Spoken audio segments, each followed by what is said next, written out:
আসসালামু আলাইকুম বন্ধুরা, কেমন আছো? আশা করছো ভালো আছো। আর আমার যদি ইউটিউব থেকে দেখো তো অবশ্যই সাবস্ক্রাইব করবেন, আর ফেসবুক পেজ থেকে দেখলে তো অবশ্যই তোমরা পেজটাকে ফলো করে থাকবে।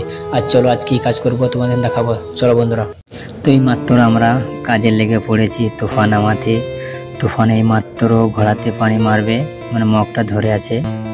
আর আমি বলছি পানিটা মারো, মানে পানি কালকে মনে করো ঢালাই হয়েছে, তো এগুলো ঘোড়া ঢেলেছে, না ঢাললে মনে করো ফেটে যাবে। ইঞ্জিনিয়াররা বকছে মনে পানি দেয় না, সেজন্য তুফানকে বললাম তুমি পানিটা ঢেলে দাও। দেখতে পেরে বকবে, সেখানে ভালো করে পানিটা বলছে আস্তে তার উপর মেরে দাও, মেরে দিয়েছে। আর এদিকে মনে করো পাইপ লাইন ভরছে, সব মনে করো খোঁড়াখুড়ি করেছে সেই জন্যেই। আর এদিকে আরও মনে করো কাজ চলছে, সব পানি মারা হয়ে গেল। বলছে চলো ওইদিকে দেখি আরও পানি মারতে হবে, তাই মারছি। মনে করো এদিকে আরও কাঠ মিস্ত্রি মনে করো সেটা দরজা কাঠ ফাট সব চেরাই করছে, মিস্ত্রিরা আছে।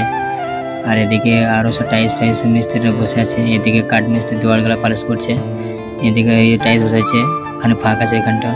আর এখানে আমাদের রিং মাস্টার আর কোচি মনে করো সাফ সাফাই করছে। ওখানে কাল আজকে ঢালাই হবে, তো সেই জন্য সব সাফ সাফাই করে দিয়েছে। দেখতে পেয়েছো আরও সব কাজ চলছে। তো বন্ধুরা ভালো লাগলে ভিডিওটা